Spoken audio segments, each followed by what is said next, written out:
Philadelphia Imana iratsinda. Yesu ashimwe. Yesu wacu nahabwa icyubahiro. Turashimira Imana muri iki gitondo. Ni igitondo cyiza Imana yaturemeye kugira ngo tunezerwe.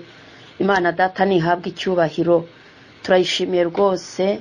Data wa twese nashimwe. Imana yacu nihabwa icyubahiro.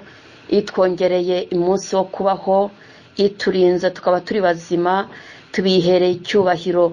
Niyo ifite mu biganza byayo umwuka duhumeka, niyo ivuga ngo ni buke bugacya, niyo itandukanye umucyo n'umwijima. Imana ndayishimiye mu gihugu cyo mu ijuru, nihabwa icyubahiro. Nk'uko bisanzwe rero, ni Pastor Gatera Jose guturuka muri Pentecote de Réveil Philadelphia. Ndashimira Imana y'amahoro ikomeje kuturinda no kudushyigikira. Turi ku munsi mwiza wo kumva ijambo ry'Imana. Mboneyeho kubasuhuza mwese inshuti zacu, abakunzi ba Kristo mwese. Imana y'amahoro igibaho umugisha. Nukuri ndabizi ko uyu muhata atari ubusa.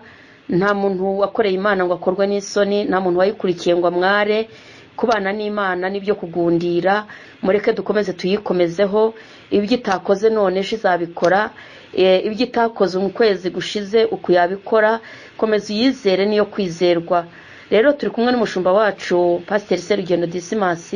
Reka basuhuze asengere n'umwanya tugiye kujyamo. Karibu. Turabashubuje bene data, Imana ibaho umugisha. Amen. Reka tusengere ijambo ry'Uwiteka.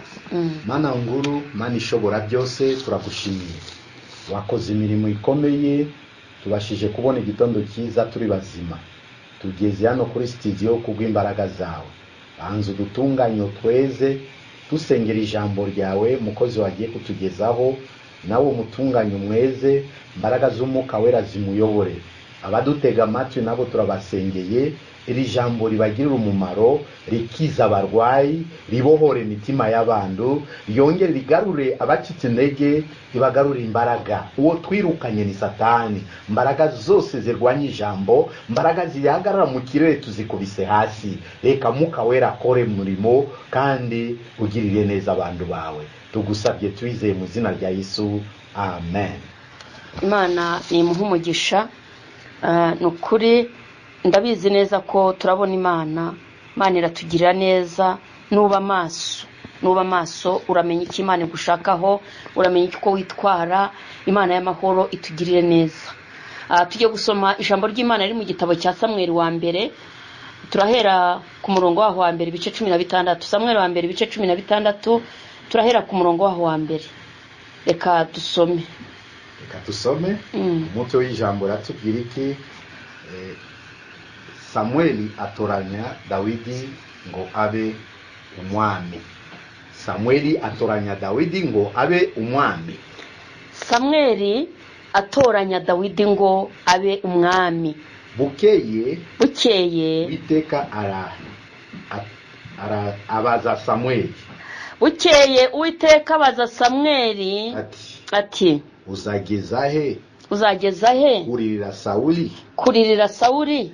Kandi nanze ko abe umwami w'Abisirayeli. Kandi nabyanze ko aba umwami w'Abisirayeli. Uzuza ihembe ryawe amavuta.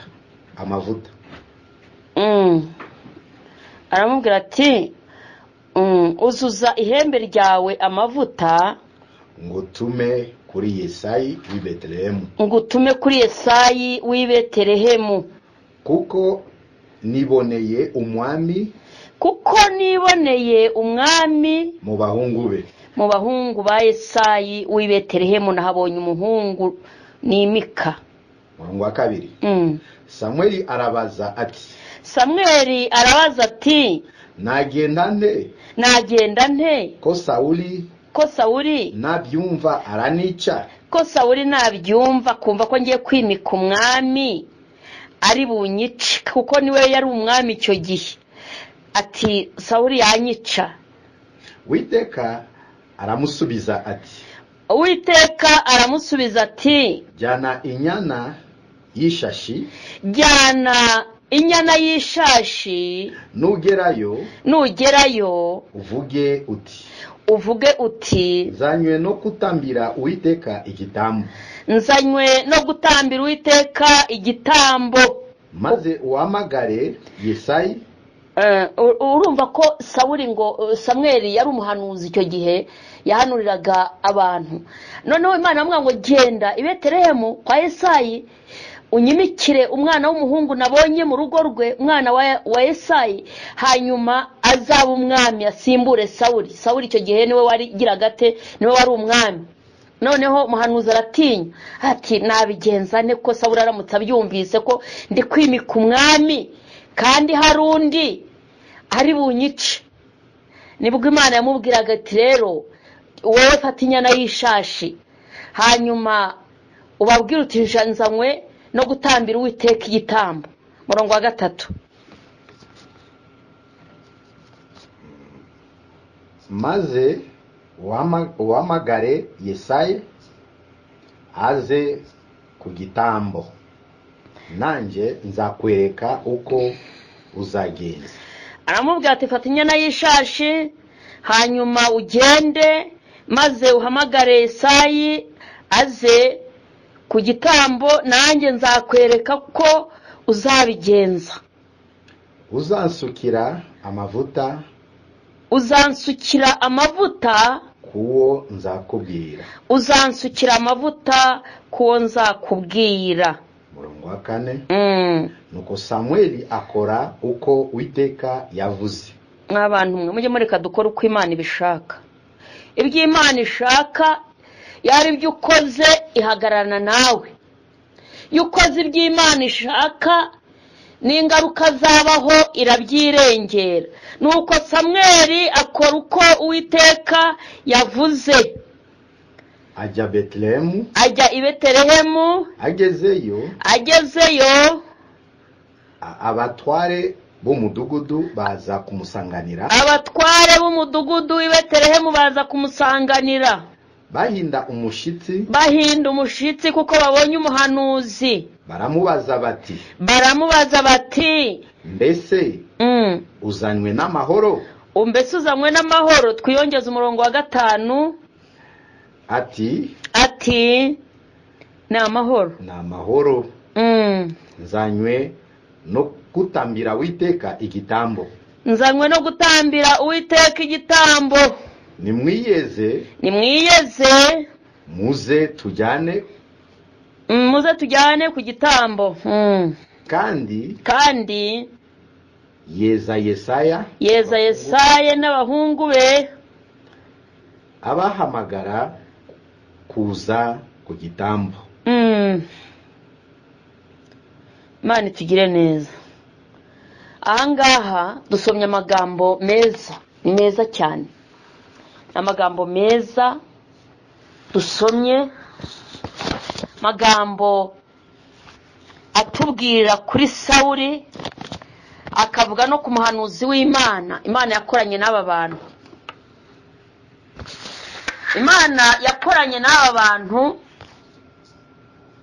Bombi. Imana itugire neza. Ahangaha ni igihe Sawuli ngo yari umwami ariko yarasabwe n'abaturage ngo babwire Imana bati turashaka umwami. Buriya rero ibintu Imana itakugeneye nushaka kujya wituriza. Ibintu Imana itagennye nushaka kujya wituriza rwose, kuko kenshi ushobora guhura n'ingaruka zikomeye. Nibo bisabiye umwami bati duha umwami nk'andi mahanga, natwe tugira umuyobozi utuyobora. Icyo gihe ngo Abisirayeli bari bamaze igihe kirekire nta mwami bafite. Bisabira umwami rero, kandi Imana yarabibonaga ari izi impamvu. Buriya reka nkubwire, jya utuza, jya utegereza. Ndibuka Bibiliya itubwira ku mugabo wagendanaga na Aburahamu, Loti nawe ngo Imana yaramubwiye ngo nahungire ku musozi igihe yari igiye kurimbura Sodomu na Gomora. Hanyuma ngo Loti aravuga ati rwose hari ahantu ni kure, tangira kugira inama Imana. hari abantu b'abakristo bashaka gukosora Imana, ariko niba warakijijwe ukaba uri umukristo by'ukuri, reka umwuka wera kuyobore. Rimwe na rimwe ashobora kukuyobora ikintu ukagira ngo ntabwo kiri buve nk'umusaruro, ariko ibyo umwuka wera kuyoboremo byose bafite umusaruro kandi mwiza. Icyo gihe Loti nawe Imana yaramubwiye ngo hungira kuri uriya musozi kuko ngiye kurimbura Sodomu na Gomora. Ngo abwira Imana ati waretse nkabungira kuri uriya mudugudu, dore uri hafi kandi rwose ni na mutoya. Imana yamubwiye kuko ari uhisemo witwaga Sowari, ngaho genda. Ariko amarorerwa yahuriye nayo Sowari ntawayabara. Uyu muhanuzi Imana iramubwiye ngo genda kwa Yesayi, niboneye umuhungu, nitoranirije y'umuhungu wa Yesayi uzaba umwami w'Abisirayeli. Ndamurebye maze kumubona mbona niwe ukwiriye kuba umwami. Eka nkubwire, nukora umurimo w'Imana nkana, Imana izagusimbuza undi. Nubikora nabi, Imana izagusimbuza mugenzi wawe. Ubusiga mu rugo, ubona kurenzeho, wibona kuri uwahatari. Mu murimo w'Imana bidusaba kumvira umwuka wera, kumvira icyo Imana igushakaho. Ubundi Bibiliya ko Sawuli yari umugabo mwiza w'uburanga, w'igihagararo gishyitse, ariko ngo ntiyumvira Imana. Atumviye Imana iramuhagarika, imukura ku bwami. Nubwo yakoze igihe kirekire, ariko agakora atari kumwe n'Imana, agasigara birimo bihagazemo, ariko ukuboko kw'Imana kwarimitse undi muntu, kwaramusimbuje undi. Yewe nagize ubwoba, natinye.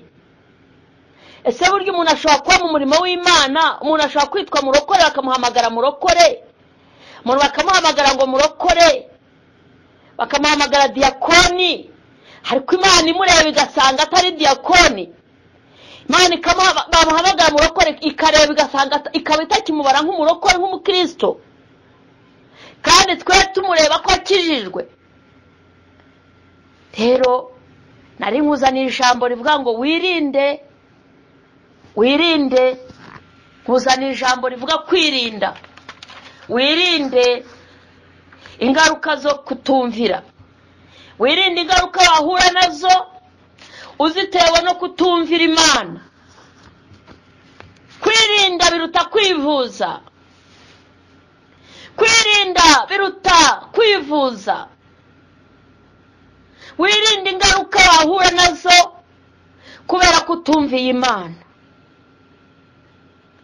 Nabaye cyane,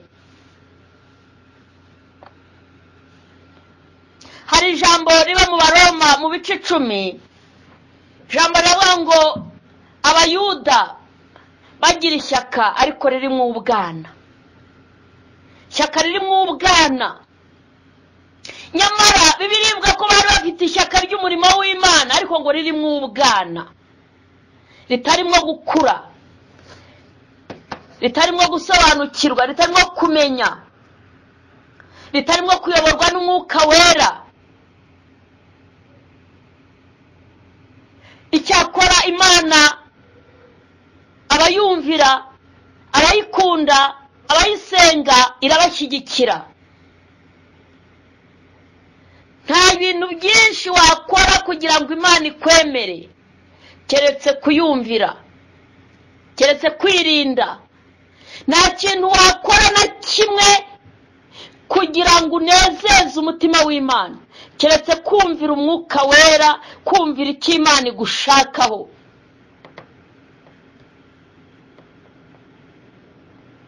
Kuba wajya gusambana, warangiza ukaza ugatanga inyubako, ntacyo bimaze.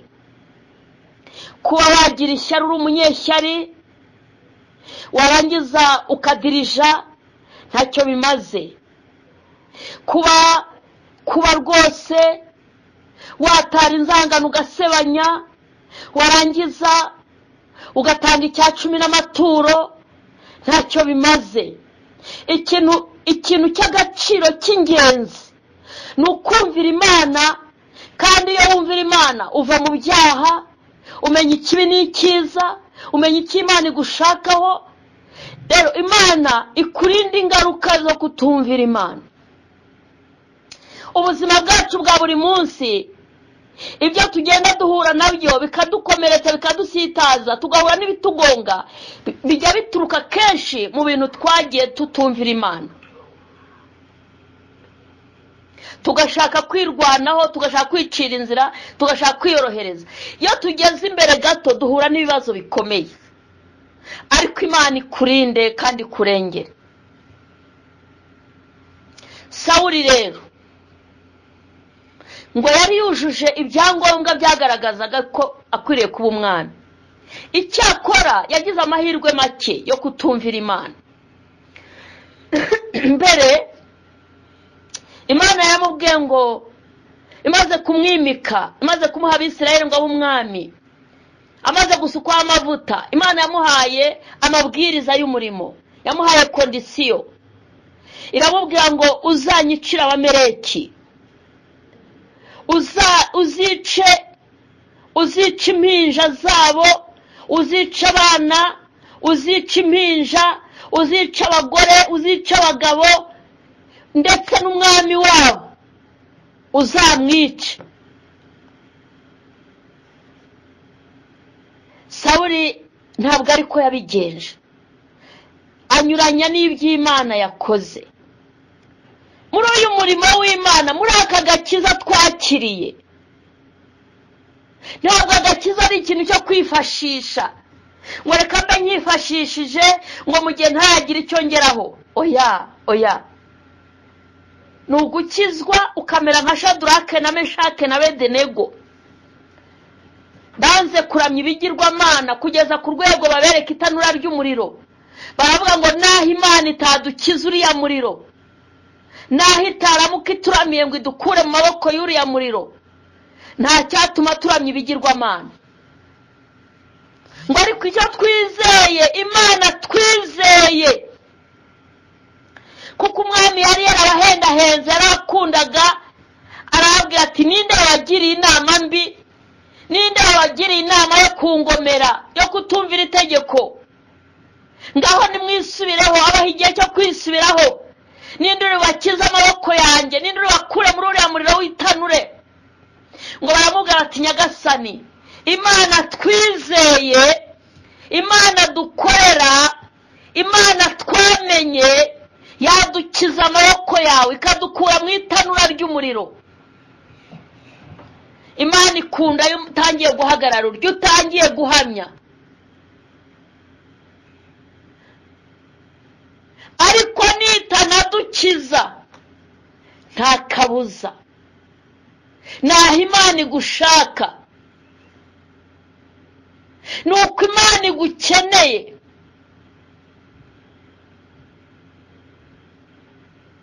Rero igihe Sawuli yimitswe ngo abe umwami, Imana yamuhaye uko agomba kwitwara, Imana imuha uko agomba kwifata, imuha amabwiriza y'umurimo. N'aka gakiza twahawe kagira amabwiriza. Hari amategeko 10 y'Imana,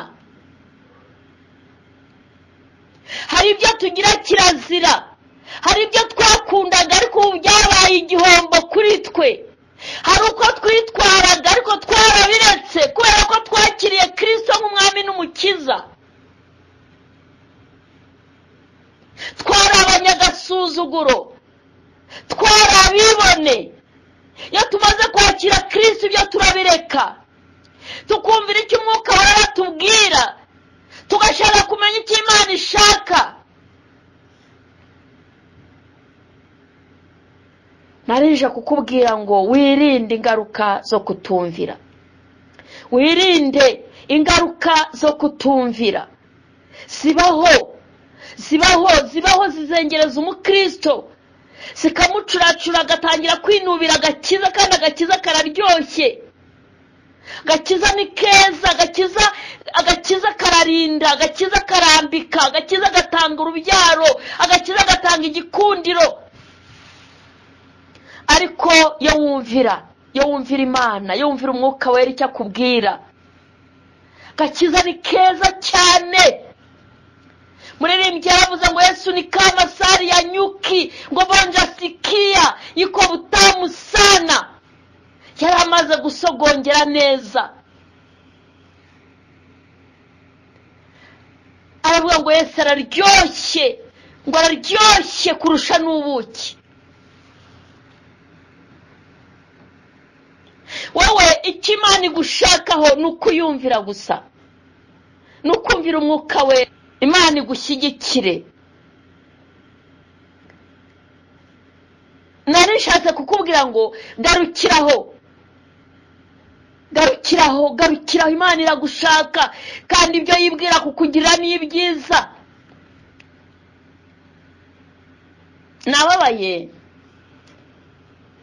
Nababaye Sawuli yarangije nabi urugendo rwe.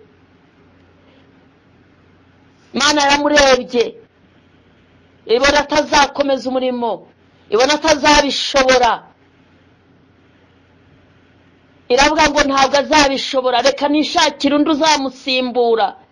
Nyakunda kubwira abantu, urwo rugo wicayemo hari undi uri inyuma y'amarembo utegereje ko usuzugura ngo ihagukure. Urwo rugo urimo hari undi uri aho hafi ku muhanda utegereje ko uzana ubwibone waruhawe n'Imana. Imana yakubwira ngo ndakubakiye, uhageze ugubwa neza, urarya urahaga, urambara urarerwa. Ariko hari undi utegereje, ushaka kureba ko usuzugura abantu, ushaka kureba ko harabuca amazi. Rero Imana ikugirire neza, Imana itugire neza. Nababaye Sawuli, Imana iramugaya, Imana iramunenga, ituma Samweli wari umuhanuzi namubwira ngo jya kwa Yesayi Betelehemu, nahabonye umwana, nahabonye umusore. Buri Imana yitegereza mu mutima, mitima yacu Imana irayireba, kabuye uyu nguyu muhaye umugisha, yashyigikira umurimo wanjye. Muhaye umugisha, yagira umumaro. Muhaye umugisha, yafasha abakene, yafasha abarwayi. Muhaye umugisha, yagira icyo ageza ku bandi, yamvuga neza. Imana itugirire neza. Imana irihagije, mureke tuyumvire gusa, twumvire umwuka wera. Umwuka wera icyo akubwiye aba ari cyo ukora. Wikwirwanirira, wikwicira inzira. Hanga Imana amaso, irashoboye.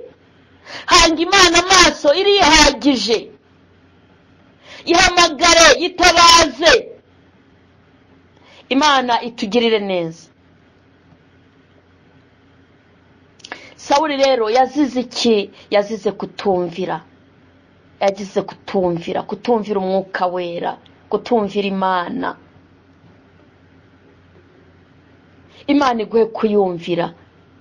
Imana ikomeze igushoboze, nubwo hari ibiruhije, nubwo waba ukennye, nubwo ushonje, nubwo uri mu bushomeri, ariko komeza wumvira Imana. Imana izahagarara nawe, izagukura muri icyo kibazo.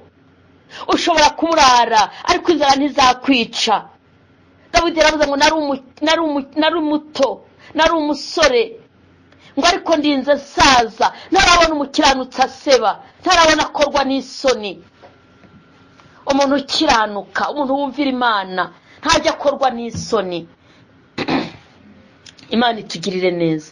Umuntu wumvira Imana ntajya mwara, ntajya ashoberwa. Oya, wabona ngo isoni ziraje ariko ntizakugeraho, zishobora kuza ariko ntizikugereho. Ushobora gusonza ariko inzara ntikwice. Kubera iki? Kubera ko wumvira Imana. kubera ko ukijijwe. Nta mukristo ukorwa n'isoni, nta mukristo wicwa n'inzara. Umuntu ukunda Imana warasonza ariko ntiyakwica. Ndagira ngo twitekerezeho, ndagira ngo twitekerezeho. Mana ni byose, ndagira ngo twitekerezeho. Ndagira ngo utangire urebe ngo ariko ubu ndayumvira, ubu ndayumvira. Ese nta kintu umwuka kongorera, nta butumwa uhabwa, nta hantu Imana igushaka, ntabyo umwuka w'Imana akubwira, ukavuga ngo nibanze ikora ibi. Kuki uyiha umwitangirizwa? Kuki uyigira inama? Sawuli baramubajije, umuhanuzi yaraje aramubaza, aramubwira ngo ni ibiki biri gusakuza, ni ibiki biri kuvuza induru? Yari amajwi y'ibyo yakuye mu Amaleki. Ibintu byose bitari mu Imana biba bivuza induru. Ibintu byose Imana idahagaze ngo biba bivuza induru. Amasengesho atari mu Mwuka Wera abavuza induru, abasakuriza Imana. Amasengesho arimo kutumvira Imana, amasengesho arimo kudatuza ngo uyoborwa n'umwuka, abari amasengesho yo gusakuza. Imana iragushaka wa mubyeyi we, Imana iragushaka, Imana iragushaka wa mukobwa we. Mama, Imana ni wowe ikeneye. Imana irakeneye uyu mugabo, wa musore we. Imana iragushaka, wikwibuzabuza. Umvira Imana.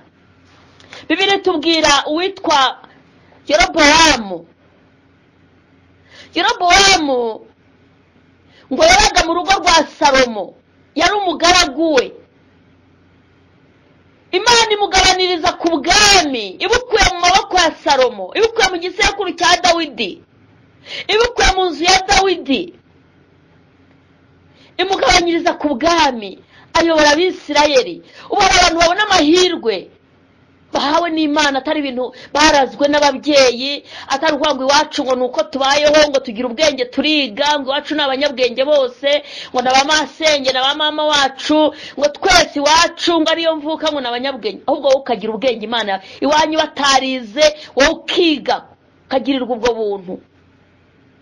Wanyu barabaswa, nta muntu wagiye mu ishuri ngo aritindemo, ariko wowe waragiye uriga uraminuza. Ko n'ubuntu Imana iha umuntu. Iwanyu nta modoka batunze, nta n'igare, nta na moto, ariko Imana ikaguha imodoka, ikaguha inzu, ikagutuza. Iwanyu baracaga inshuro, wowe ugatangira nawe guha abandi akazi. Biba ari ubuntu, ntabwo ari murage. Yerobowamu rero Imana imugirira ubuntu, iramwizana, imuha ubwami. Arangije ngo ageze ku bwami atangira gukora ibyaha ngo kurusha abandi bamubanjirije. Ariko buriya nkunda kubabwira, hari igihe tuzakenera Imana. Ujya witwara neza, ntukabone ukoze icyaha ngo Imana ikwihorere ugire ngo yakuretse yagutinye. Ntukabone uko rutunyanga ngo ugire ngo nuko bimeze, ngo na runaka ngo ajya bikora ntacyo bimutwaye, ingendo y'undi iravuna. Wowe wubaha Imana, wowe uyikorere. Wowe wumvira Imana, ntugakora ibyo runaka akoze, ujye ukora ibyo Umwuka Wera ashaka gukora. Imana irahari. Yerobowamu ngo yaje kurwaza umwana we araremba, baramuvuza, bazunguruka ibitaro, bajya mu Kinyarwanda, ariko singutumyeyo kuko watubahaga Imana.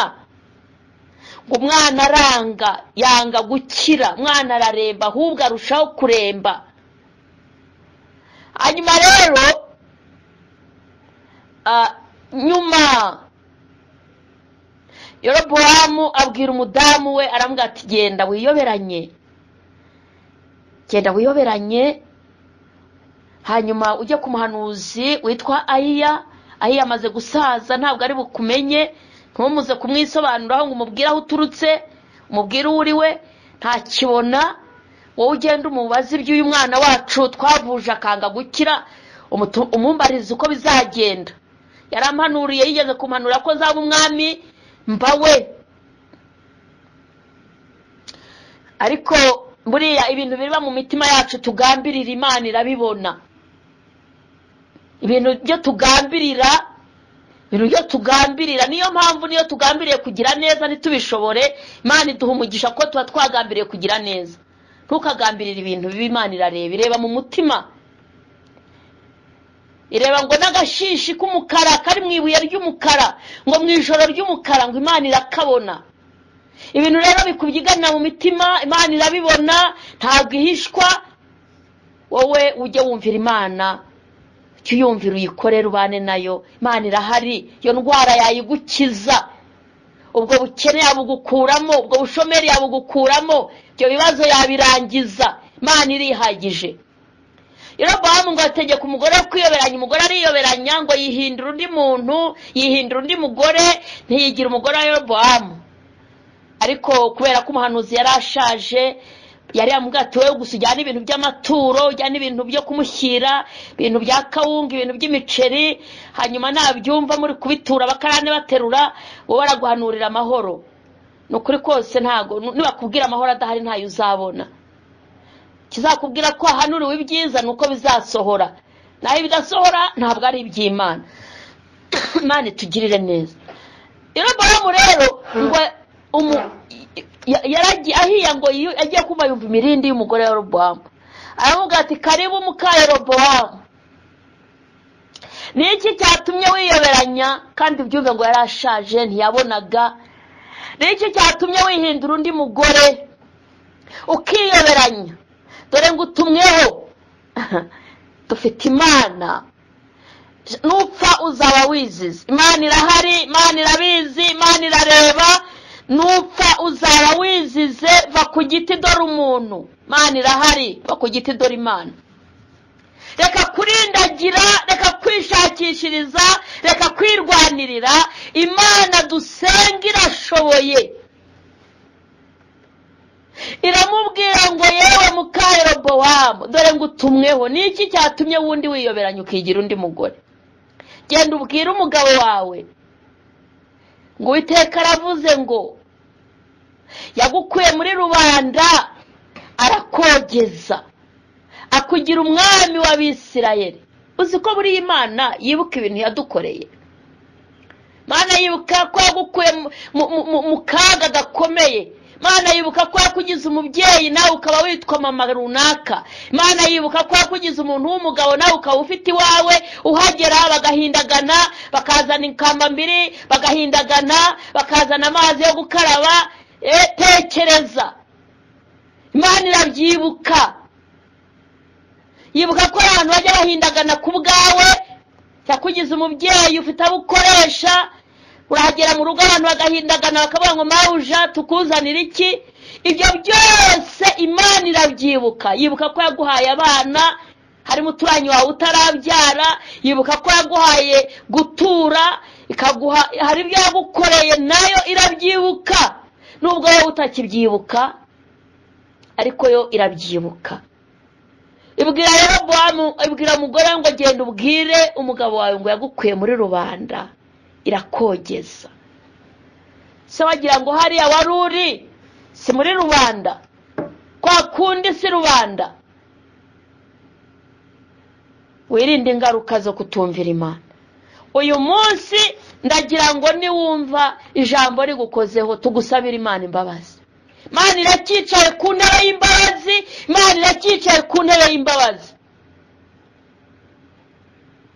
Iri ku ntebe y'imbabazi itegereje ko nanjye tuza, tegereje kuyibwira, tegereje kuyibwira ibikunaniza, ibituma utayikurikira, ibituma uhora urimanganya ubeshya, ibituma uhora wirwanaho wirwariza, uhora wicira inzira, kwizera kwawe kwagushizemo. Ariko narije kugutangariza ngo wizere Imana, wizere Imana irahari. Birashoboka ko ushomereye igihe kirekire, birashoboka ko urwaye indwara yanze kugushiramo, birashoboka ko hari umusozi utinzeho. Ariko yo bavuga ijambo rikomeye, aravuga ngo haracyari ibyiringiro, ngo yuko batema igiti ngo ariko kigashibuka. kikagira ibitontome byiza kuruta ibya mbere. Birashoboka ko hari ikibazo utinzemo, birashoboka ko hari umusozi uhagazeho, birashoboka ko wamaze kwitwa amazina, ariko haracyari ibyiringiro ko niyo batema igiti gishobora gushibuka kikagira ibitontome byiza kuruta ibya mbere. Icyo Imana igushakaho ni ukuyumvira, icyo Imana igushakaho ni ukubana nayo, icyo Imana igushakaho ni ukukizwa, icyo Imana igushakaho ni ukuyihanga amaso ukayitegereza. Nta muntu uzayigwa mu maboko. Dawidi yaravuze ngo nari umusore ndinze nsaza, ntarabona umukiranutsi akorwa n'isoni, cyangwa urubyaro rwe ruri ku muhanda ruvuga ngo nimumfungurire. Bene data bakristo, ndagira ngo uyu ni umunsi w'amahirwe, uyu ni umunsi wo guhura n'Imana, uyu ni umunsi wo kugirirwa neza nayo, uyu ni umunsi Imana ikurebanye amaso y'imbabazi. Uri umukobwa bakwise amazina, nawe uri kuyareba ugasanga koko aragukwiriye, ariko jya umera nka Kalebu na Yoshua igihe bajyaga gutata i Kanani. Mose abohereje ngo bari abantu 12, ngo abantu 10 bose baza bavuga bati yewe cya gihugu kirahari ariko ntitwakijyamo. Bashaka guhinyuza iby'Imana yavuze, bati rwose ntabwo twakijyamo, rwose kira gihugu ntabwo kirimo abagabo banebare banini bafite ibigango. Nuko shitani ajya kwereka, nutirwariza. Urabona muri iki gihe si Imana ntihari, muri iki gihe Imana ntikora, no muri iki gihe Imana irakora. Ndagira ngo rero mu by'ukuri umere nka Yoshua, umere nka Kalebu, ngo abantu 12, 10 rivuga inkuru y'incamugongo. Ntukagendere mu kigare, ntugakore ibyo abandi bakora, wowe wumvira Imana. Ntugakore ibyo abantu benshi bakoze, ahubwo jya ukora ibyo Imana ishaka gukora. Imana izaguhagararaho, Imana izagushyigikira, Imana izakurwanirira. Kalebu na Yoshua ngo barahamya baravuga ati nimubanze muceceke tubabwire natwe. Mose ati mwe muravuga iki? Ati mu by'ukuri nubwo ibyo bavuga bakaba bavuga ko harimo abagabo banini b'ibigango baturebaga bakabona turi inzige, natwe mu by'ukuri tukabona turizo, ariko niba ari Uwiteka wabivuze azabarya, tuzabarya nk'abarya imitsima, tuzabarya nk'abarya imitsima. Niba ari Uwiteka wavuganye natwe, niba ari Uwiteka wabivuze, bariya bagabo tuzabarya nk'abarya imitsima. Abo nibo bahamije Imana. Imana ikeneye kuhamya, kandi ndakubwiza ukuri, hamya Imana, Imana izakwiyereka. Ndakubwiza ukuri, hamya Imana mu kibazo ufite, hamya Imana mu bibazo ufite. Mu bibazo ufite ni byinshi biragaragara, ariko hamya Imana. Wumvire Umwuka Wera, wumvire Imana,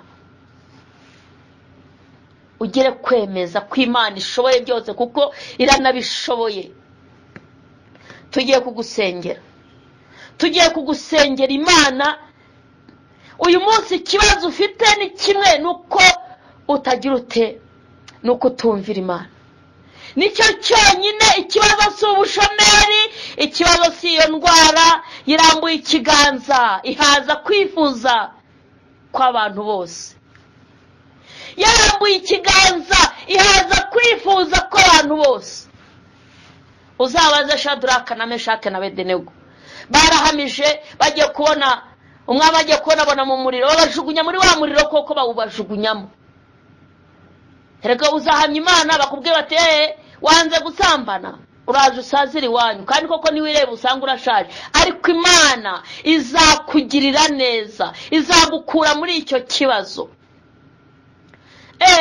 Wanze gutanga ruswa, n'akazi karabuze, ugize amahirwe umuntu akwatse ruswa, iyo yonyine urabikize, urahinduka iki? Ariko uzahamye, akazi kazakwisangisha aho uri. Wemera uburare, ariko wumvira imana, wumvira imana, wumvira imana. tugiye kubasengera, tugiye kubasengera. Shadraka na Meshake umuriro bawubajugunyemo, ariko ngo hamanuka Imana irimanukira. Buriya hari ikibazo Imana itohereza marayika ikimanukira ubwayo. Yaramanutse irigendera nayo yigira mu muriro.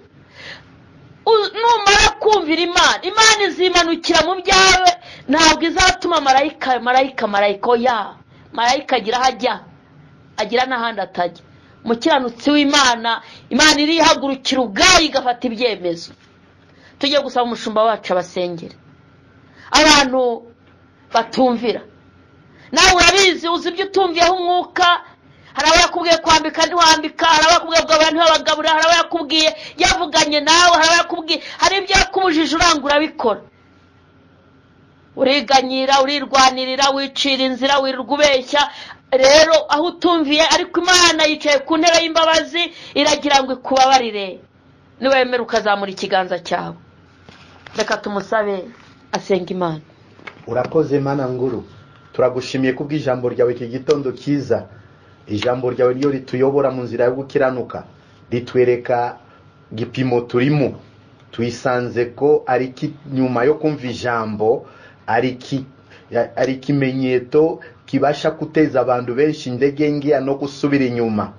Nukutumvira ababyeyi. Urebe abana iyi minsi batakyumvira ababyeyi, urebe abakozi batakiyumvira ababahaye akazi, urebye mu itorero abakristo tutumvira abashumba, urebye rimwe na rimwe abantu bose batabashije kumvira ubutwari bwawe n'ububasha bwawe. Ibyo byose turabisengeye, kandi abamwe ingaruka yo kutumvira. Mano tubabarire Yesu Kristo mwana w'Imana, weza bawe kubera ijambo, kubera kimenyetso cyo kutumvira. Weza abakozi bawe kubera kutumvira, weza itorero ryawe kubera kutumvira, weza abanyarwanda kubera kutumvira. Mu izina ryawe Yesu Kristo, udukure mu ingaruka yo kutumvira, udukure mu ibyago kutuma tutumvira. Kubw'imbaraga zawe tugusabye teni imbabazi, utugirire ubuntu uyu mugoroba. Ni benshi bumva umwuka wera, ijwi ry'umwuka wera, ariko kumvira bikabananira. Twirukanye izi imbaraga zo kutumvira, yaba mu nzu yawe, yaba ku murimo wawe, yaba mu miryango yacu, yaba mu mitima y'abanyarwanda. Mwuka wo kutumvira turawusenya, turawutwika. Tusabye tukize uyu ngaruka, udukize ngaruka yo kutumvira mwami. Ngaruka yo kutumvira ishaka gukura umuntu ku mwanya yararimo. Ngaruka yo kutumvira ituma mundu arapfa. Ngaruka yo kutumvira yatuma mundu asenga atasubizwa. Ngaruka yo kutumvira mwami burinzi bwawe bumuvaho. Ariko kigitondo kiza nyuma yo kumva ijambo ryawe, tusabire abawe bose ubababarire kubera kutumvira. Ni mu izina rya Yesu Kristo. Byashoboka ko niki gitondo cy'uyu munsi arababashije kugwa mu iki cyaha cyo kutumvira, ariko tubabarire. Mahanga yose yababarire, Afrika yose yababarire, u Rwanda rwacu rubabarire, amatorero yacu yababarire, abakristo bene dato bababarire, abakozi bawe bababarire. Mwuka wo kutumvira mu izina rya Yesu Kristo, utuwe gukora ibyo ushaka mu rugendo rujya mu ijuru, utuwe kukumvira kubw'izina rya Yesu Kristo. Mana urakoze kubera kutubabarira iki cyaha cyo kutumvira. Isi yose tugenda tugabanukirwa, tugenda tucika intege kubera kutumvira. Dusabye umurimo wawe, dusabye iri jambo, abaguteza amatwi ijambo iki gitondo ubashoboje, ubakomeze, kandi utuwe kwihana no kureka. Komeza umurimo wawe, komeza abakozi bawe, komeza ivuga butumwa mu izina rya Yesu Kristo. Abayobora amatorero bashumba turabasaba imbaraga n'ubutwari yo guca bugufi bakabasha kumvira ibyawe. Abakristo tubasaba imbaraga n'ubutwari yo gukiranuka bakabasha kukumvira. Manura urinda u Rwanda, urinda abayobozi batuyobora, abera bose barinde. Ijambo ryawe ritugira umumaro, kandi tugusabye twizeye kubw'izina ryawe Yesu, amina. Imana imuha umugisha. Nukuri mureke duhagarare mu ijambo. Imana hari kidushakaho. Imana y'amahoro ibaha umugisha. Reka tubahe telefone zacu kugira ngo tuze kubafasha mu buryo burambuye. Ni 0785 98 944 0785 98 944 na 07 2 74 34 91 07 072 74 34 93 1. Philadelphia Imana iratsinda.